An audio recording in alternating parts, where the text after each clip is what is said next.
পরশুরামের সেটে রয়েছে এবং লাট্টু পরশুরাম দুজনেই সঙ্গে রয়েছে এবং আজকে আমরা দেখতে পেয়েছি একটা অন্যরকম চরিত্রে। আমি প্রথমে পরশুরাম অর্থাৎ ইন্দ্রদাকে দিয়ে শুরু করব। ইন্দ্রদা, এই যে আজকের লুকটা, এইটা কেন স্পেশাল, কি আসতে চলেছে চমক? দেখো, ডিসগাইজ যখন আছে তখন নিশ্চয়ই কোনো স্পেশাল কারণ আছে, কোনো স্পেশাল সিকোয়েন্স হবে। ডিসগাইজ মানে অ্যাকশন তো থাকবেই। পরশুরাম নিজের যখন আইডেন্টিটি লুকোয় তখন কাউকে মারধার তো করেই উল্টো দিকে, আমরা আগেও দেখেছি। তো সেরকম কিছু হবে তো লাট্টু, আর তার সঙ্গে লাট্টুও জড়িয়ে, লাট্টু না জড়িয়ে থাকলে আর পরশুরাম বিচারাতে এফর্ট কেন দেবে, তাই তো? লেটস বলো। আমি কিডন্যাপ হয়ে যাব, বাট কিডন্যাপ হওয়ার পর তুমি আসবে। সব যদি বলে দাও তাহলে লোকে দেখবে কি বদমাইশ? তোমাকে তো অল্প অল্প বলতে হবে। চশমাটা পরে না। চশমা পরলে তুমি কি কম বলবে? কেন, আমি তো চশমা পরে আছি। তুমি চশমা কমই বলবো না, এমনি মাথা ধরে যাবে, মাথা ধরে যাবে। এটা বদমাইশ। আমি তো চশমা পরে তো রেগুলার, এটা আমার তো রেগুলার বিষয়। এটা কি চলছে সেটা বদমাইশি মোটা না। না না না, লাচ্ছে খুব ভালো ভালো সিন চলছে, খুব ভালো করছে, সবাই বলছে। তো I am very happy for him, and he is a good actor I feel. মাঝে মাঝে খালি একটু বার খেয়ে বেশি করে, তখন একটু চাপ হয়ে যায়। তো আমি তো জানি, আমি বলছি বার খেয়ে বেশি করিস অভিনয় তখন। মারছিস তুই কোথায়? আমি তো এরকম করি। আমি একদমই বাবাই না, বন্ধু আমরা। মানে আমরা যখন টেলিভিশনে দেখি, আমরা আলোচনা করি যে দুজনের ক্যারেক্টারটা এত সুন্দর করে মানে মিশিয়েছে। অনেকেই এটাকে বলে যে ফ্যামিলি ম্যান থেকে কপি করেছে, অনেকে বলে সাউথের সিনেমা থেকে কপি করেছে। কিন্তু যাই হোক না কেন, যখন আমরা আলটিমেট আমরা দেখতে পাই অসাধারণ একটা বন্ডিং এবং ক্যারেক্টারগুলো যেভাবে সাজানো অসাধারণ। এবং লাট্টুকে স্পেসিফিক বলা যে এত ছোট বয়স থেকে এত সুন্দর করে প্রেফার করা বা ডেলিভার করা স্ক্রিপ্ট, মানে আমরা ভাবতেই পারি না এই বয়সে হয়তো অনেকেই কথা বলতো শেখেনি ঠিক করে, তাই তো লাট্টু? কি করে এই যে তুই ক্যামেরা ফ্রেন্ডলি এত এবং এত সুন্দর করে কথা বলিস বা আমাদের সঙ্গে ইন্টারাক্ট করছিস, এটা কোথা থেকে শিখেছিস? আমি ছোটবেলা থেকেই শিখেছি। ছোটবেলা থেকে যখন শুরু করেছি ছোট আত্ম কাজ, সেখান থেকেই শিখেছি যে ম্যানার্স, ক্যামেরাকে সবসময় প্রণাম করে দিন শুরু করতে হয়। তোমার কিছু হলে হবে, কিন্তু ক্যামেরার কিছু হওয়া যাবে না। এগুলো আমি ছোট থেকে আস্তে আস্তে শিখে যাচ্ছি। আমার কি মনে হয় জানো তো, মানে সিন্স ও হয়তো একটা প্রসেসের মধ্যে দিয়ে গেছে, ও থিয়েটার গ্রুপসের সঙ্গে associated, he is a trend actor sort of, মানে সিন্স এখন ওর একদম ছোট্ট বয়স হচ্ছে। এবার আমার সেটা হয়নি। মানে আমার ক্ষেত্রে আমার যেটা মনে হচ্ছে, acting is very instinctive. Either it is they, either you are an actor or you're not an actor. You cannot be transformed into an actor. মানে তোমাকে অভিনয় শেখানো যেতে পারে না।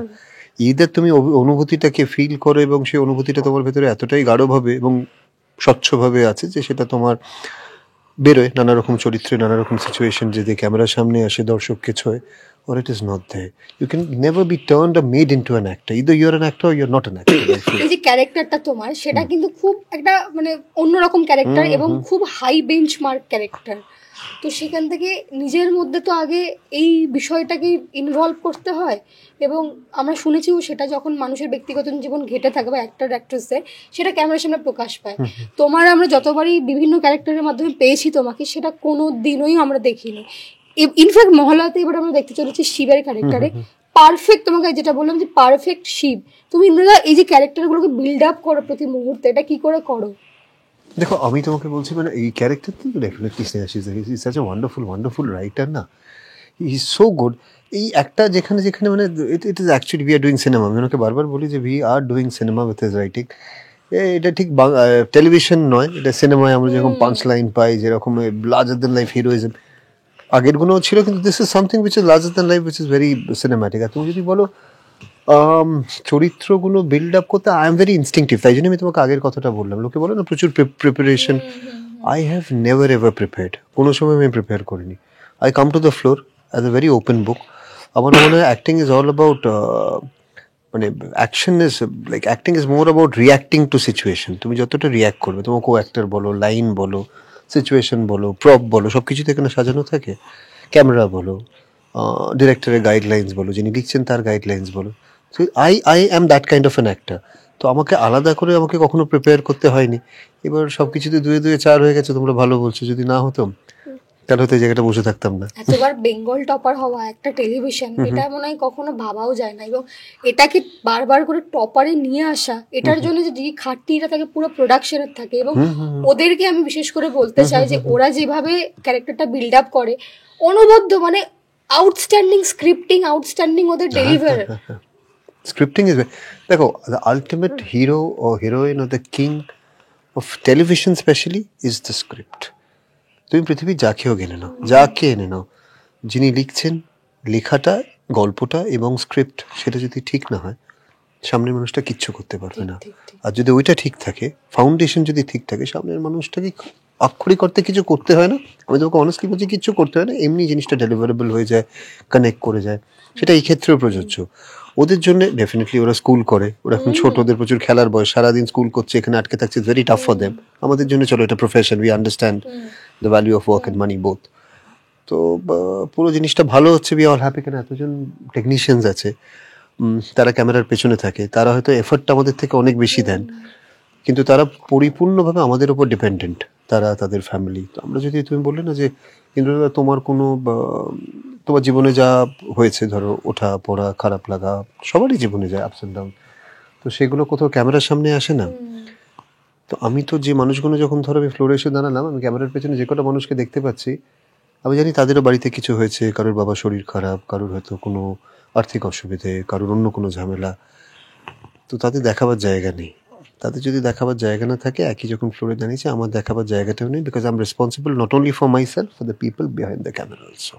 তুমি তো বরাবরই এরকম, and that is the reason. Honestly আমি তোমাকে মানে বেটা দাবি করে বলতে পারি, it is the technicians blessings যে for 16 years somehow I worked as a hero, somehow, like it's their blessing, একদম ওদের আশীর্বাদ। তুমি কি প্রথম থেকে হিরো হতে চেয়েছিলে নাকি একজন অভিনেতা হতে চেয়েছিলে? আমি একদমই অভিনেতা হতে চাইনি, আমি খেলাধুলো করতাম, আমি প্রচন্ড শাই একটা মানুষ ছিলাম, রিজার্ভ প্রচন্ড। না, he is very talented, I am not, I was not. তো আমি ভেরি ট্যালেন্টেড, ইয়েস, বাট এবার আমি একদমই ভাবিনি। একটা জিনিস আমাকে খুব ফ্যাসিনেট করতে হচ্ছে, দ্য টার্ম হিরো। এবার সেটা কোনোভাবে এসে গেছে, সেটা হতে থেকেছে, সেটা সাকসেসফুলি হয়েছে, চলছে, তো দ্যাট হ্যাজ হ্যাপেন্ড। মানে যে কোনো ক্যারেক্টারই দেখি না কেন, ফাটিয়ে দিচ্ছ, অ্যাকশন হোক বা সেটা ইমোশনাল হোক বা সেটা যেই ইমোশনেই আসুক না কেন। আমি ভেরি ইমোশনাল পার্সন, হয়তো তাই জন্য ভেরি ইমোশনাল পার্সন। আমার মা হয়তো মেয়ে চাইতেন, আমি সামহাউ ছেলে হয়ে গেছে। আমি very emotional person on the line.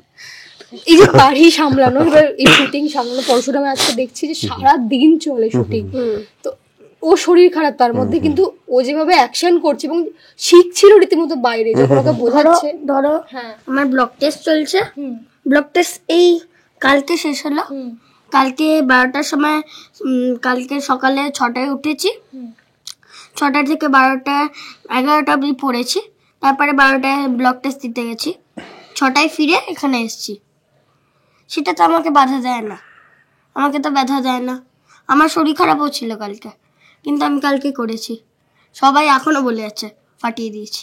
ও খুব ম্যাচিওর, কিন্তু একটা জিনিস মানে আমি রিয়েলাইজ করলাম, ততোধিক দুষ্ট, মানে এত দুষ্ট করে কথা বলে, এত দুষ্ট, তোমার কোনো আইডিয়া নেই। ওটাও দুষ্টুমিটা ঢাকার জন্য করে। আমার যখন শরীর খারাপ নেই তখন আমি খুব দুষ্টুমি করি, আমি ফুটবল এনে এনার সঙ্গে ফুটবল খেলেছি। এটা দুষ্টুমি না, আচ্ছা সেটা তো বলা যাবে না অন ক্যামেরা, ঠিক আছে থাক। সবাই দুষ্টুমি করে, প্রচন্ড দুষ্টুমি। তোমার সঙ্গে মানে বেশিক্ষণ থাকে, আমার সঙ্গে থাকা আগে ব্লক টেস্টের সময় দুষ্টুমি করতাম। আমি দেখা কেন আমাদের ঘর পাল্টে গেছে, আমি ওর আতঙ্কে আমি পালিয়ে গেছি এখান থেকে, ছেড়ে উপরে পালিয়ে গেছি। আগে আমরা একসঙ্গে বসতাম, তখন দুষ্টুমিটা বেশি হতো, এখন দুষ্টুমিটা শুধু ফ্লোরে এলে হয়, তো হয়। আচ্ছা, তুই যে এই যে এরকম একটা ক্যারেক্টার করছিস আর এখানে ইন্দ্রতার মতো একজন অভিনেতার সঙ্গে কাজ করছিস, তুই কি কি শিখিস বল রোজ? I am thankful to him, I am thankful. সত্যি কথাটা বলে না, স্নেহাশিস দা, ঠিক আছে, of course you are thankful, you should be thankful to him, but regarding me, তুই সত্যি কথাটা বল, যে বল I consider him as a non actor, এসব বল বল। তাহলে আমি বলি, বল, তারপরে আমি বলছি, তুই বল, তারপরে আমি বলছি। কি বল বাবা, স্টকে কি কি দিয়ে রেখেছিস আমার, তুই বা না, আজকে ওকে করা যাবে না, আজকে পেছনে লাগা যাবে না, বিচারে শরীর খারাপ। শোন, এনার থেকে এত সম্মান বলতো যে পা বলতে পারবে না, আমি তোমার বাবা না, আমি তোমার বন্ধু। হ্যাঁ, কারণ ও দেখো এবার একটা জিনিস আমাকে বারবার ইয়ার্কি মেরের পেছনে লাগি যে ও ফর্সা ফর্সা নয় আর না বলে যে আমি পাশের বাড়ির ছেলে, কার বাড়ির ছেলে সেটা আমি বলবো না। না, সে বাড়ি ভাড়াটা এখন চলে গেছে, যাই হোক সেটা নিয়ে কথা না। আর পেছনে লাগতে থাকি স্পোর্ট, তাই জন্য পেছনে লাগতে থাকি আমি সবসময়। তো ওরা থ্রিলার আমি সবসময় লেগ পুল করি। আমি মিথ্যির বাড়ি, ঠিক আছে। আমি ফর্সা বললে না, কিনা দিয়ে বললে যে তুমি আমার প্রোডাক্ট নাও, তুমি পাশের বাড়ি। আমরা দুজনে মিলে ওর পেছনে লাগি না সেটা না। তারপরে একটু মারাত্মক পেছনে তারপরে ও একটু অ্যাকশন করতেও ভয় পায়, আর আমার অ্যাকশন করতে খুব ভালো লাগে, তো তাই জন্য। গাড়ির ওপর থেকে উঠে এরকম ভাবে গাড়ির উপরে এরকম বাউন্স করছে, আর আমি নিচে বসে কতক্ষণে ভেঙে পড়বে।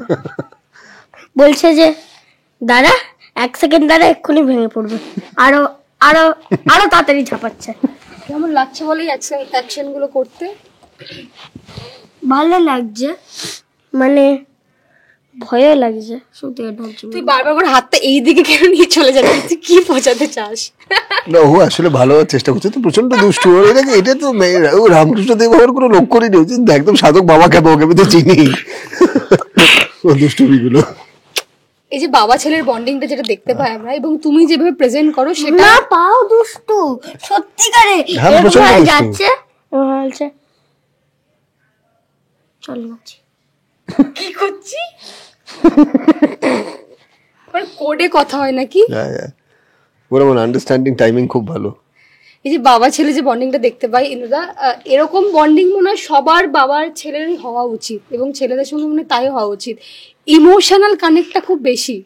এখনকার দেখো, আমরা আমাদের জেনারেশনে কি ছিল, বাবাদের সঙ্গে একটা ডিস্টেন্স, একটা রেসপেক্ট, একটা ভয় ছিল। তো এখনকার জেনারেশন অনেক বেশি friendly, they much more friendly to with the parents. তো এখন না হ্যাঁ কিন্তু না, আমার সব থেকে দুঃখ হচ্ছে পায়ের চশমা নেই, তখন থেকে বলছি চশমাটা পরতে। আমি দেখতে পাচ্ছি না চশমাটা পরে যাচ্ছি, তো মানে এরকম করছে। আচ্ছা, তৃণাদির সঙ্গে তুই যে শুটিং করিস, তৃণাদিকে প্রচুর অপমান করে, তাই তো? অন্য বাড়ির প্রোডাক্ট বলে। না না, সেটা আমি বেশি পেছনে লাগি, ট্রিনা অনেক কম। ট্রিনা বেচারা মাঝে মাঝে সঙ্গ দেওয়ার জন্য না কিন্তু যখন লাগে যখন মেরে ফেলে আমাকে, হুম আর জ্বালিও না, মেরেই ফেলে। তোকে সব থেকে বেশি কে বিরক্ত করে? কি রকম ভাবে বিরক্ত করে? এরকম ভাবে যখন বলে চল লাইটটা অফ কর, যখন মানে he is so powerful but when he says লাইটটা অফ কর, সবাই মিলে ডিরেক্টর আঙ্কেল, সুমন্ত দাদা, কুন্তল দাদা, সবাই মিলে লাইট অফ বলে, লাইট অফ হলো। যখন লাইট অন হলো, মা এরকম ভাবে দেখছে আমাকে, এরকম ভাবে করছে পুশ আপ। সত্যি তোকে নাকি পুতুল বানিয়ে দিয়েছে? পুতুল কি তো? খুব সুইট। হ্যাঁ আমি সুইট, হ্যাঁ, তার সঙ্গে আমাকে তো জ্বালাতে পারো হ্যাঁ। পুতুলের মতো করে। আমি তো বলতে পারছি না তার পরিপ্রেক্ষিতে কি কি আসে আমাদের তরফে, কি কি আসো কি সেটা অন ক্যামেরা। ও ও কি খুব দুষ্টামি করে নাকি? ও খুব ওর শান্ত? বয়সে যেটা। কতবার বলবো, আমি তো শান্ত ছেলে। না না, না না ও একটা কোনো হতেই ইন্টারভিউতে পারি বলছিল না। যে আমাকে কেউ কখনো কোনো সম্মান দেয়নি। কে? এইটা আমরা লকডাউনে একটা পাঁচ লাইন হিসেবে দেখেছি, কিন্তু একটা কোথাও বলেছে। কোথায়? কেউ সম্মান দেয় না। পিকো আমাকে বলে যে তুই তো আমার ভাই না, তুই তো মিত্তির ভাই, সে তো তুই তো আমার মায়ের প্রোডাক্ট না। সেটা আমারও মনে হয়, অ্যাজ ইফ পিকো আমার প্রোডাক্ট, তা কিন্তু নয়, মানে কোনো মিলই নেই। যাই হোক, তোমরা বিষয়বস্তুটা তো এবার আমাকে আর তোমাদের সম্মান দিলে। একটু সম্মান দিলাম, কিন্তু ভাই বোনের কেমিস্ট্রি তো তোমাদের আমি দেখতে পাই না, তাই জন্য আরো সেটা নিয়ে একটা প্রশ্ন চিহ্ন আমার আসে। এবং তোমাকে আর তৃণাদির যে বন্ডিংটা আমরা দেখি, এই প্রেমের সম্পর্কটা দুজনের একসঙ্গে কাজ, আমাকে একটু একসঙ্গে কাজ প্রথম, এবং আমি একটু শেয়ার করো যে দুজনের মধ্যে কতটা কম্বিনেশন ভালো। কম্বিনেশন কি, দেখো আমরা দুজনেই অনেক বছর কাজ করছি, হ্যাঁ, so once you work for so many. এখন আমি বলছি, এখন গসিপ করার মানে তোমাদের আলোচনার বিষয়বস্তু অন্য কিছু হবে, এখন কথা বলার বিষয়বস্তু অন্যরকম হবে, এখন আলোচনা করার বিষয়বস্তু মানে আমাদের দেখো দুজনের এত সিনস থাকে না, তো ম্যাক্সিমাম যা দেখা হয় তো ফ্লোরে এলেই হয়তো একটু খুনসুটি, সবাই সবার পেছনে লাগলাম যে উই স্টার্ট ওয়ার্কিং, তো সেটা হয় না। আর তুমি যদি বলো অন স্ক্রিন কেমিস্ট্রির কথা, আমরা দুজনেই অনেকগুলো বছর কাজ করছি, তো so we know the nuances of everything, তো তাই জন্য সেখান থেকে দ্য বেস্ট কামস আউট। আচ্ছা, তোমার কাছে আরেকটা প্রশ্ন, যে ভালোবাসাটা তুমি ঠিক কিভাবে দেখো? ভালোবাসাটা কিভাবে দেখি? What is love? আনকন্ডিশনাল।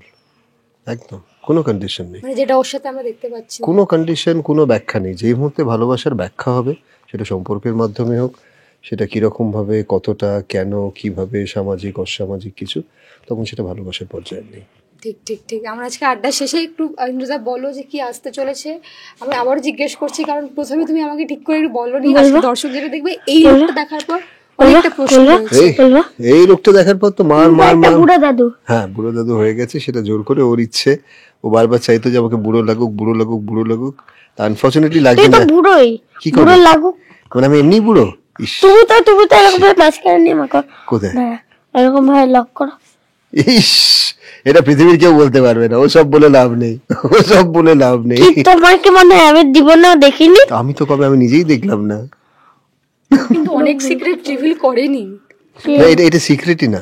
ধরো কি হয়, দু একটা ধরো এখান থেকে গ্রে বেরিয়ে গেছে, সেগুলো এবার এবার সেগুলো ঢাকবে, না ঢাকলে অসুবিধা নেই। Salt and pepper is very very nice, it looks good on screen. অবশ্য তুমি বুঝবে না, তুমি তো একটু ফর্সা, একটু ফর্সা, একটু লাইক আর একটু, যাই হোক। No, but things don't change. What do you consider? You consider Hrithik Roshan to be old? No. You don't But consider? you are old. How can that be possible? He is 10 years older than me. But he doesn't have gray hair. Everybody has grey hair. Everybody. At least I don't see them. You don't see them. That's your fault. Yeah. Even you have grey hair. That No. হ্যাঁ, তোর আমি তোকে দেখাচ্ছি কোথায় তো সাদা চুল আছে। কেন রে বুড়ো, এদিকে আয়, তোকে দেখাচ্ছি। এই বুড়ো না। আচ্ছা ঠিক আছে, বল বলো কি আসছে এবং এই লুকটা নিয়ে কি দেখতে পাবে। বলে আবার অ্যাকশন আসছে। Absolutely. Our action, প্রচুর মারধার, and there is lot of masala coming up. আমার খুব ইচ্ছে ছিল রাট্টুকে ছেড়ে দিয়ে যাওয়ার, কিন্তু দুর্ভাগ্যবশত স্ন্যাচিসদা বলেছেন বলে রাট্টুকে আমাকে বাঁচাতে হবে। আমি চেয়েছিলাম রাট্টুকে। ভেঙে দেবো। There's a lot of entertainment coming up. আজকে পরশুরামের আড্ডাতে এসে ভেবেছিলাম অনেক কিছু জানতে পারবো, কিন্তু না, উন্মোচন হবে না। একটার পর একটা রহস্য, একটার পর একটা ট্র্যাজেডি। চোখ থাকবে শুধুমাত্র সিটি সিনেমাতে। টলিউডের latest update, gossip and entertainment পেতে সাবস্ক্রাইব করুন শুধুমাত্র সিটি সিনেমা, আর ফলো করুন সিটি সিনেমার Instagram, Facebook, Twitter and ShareChat page.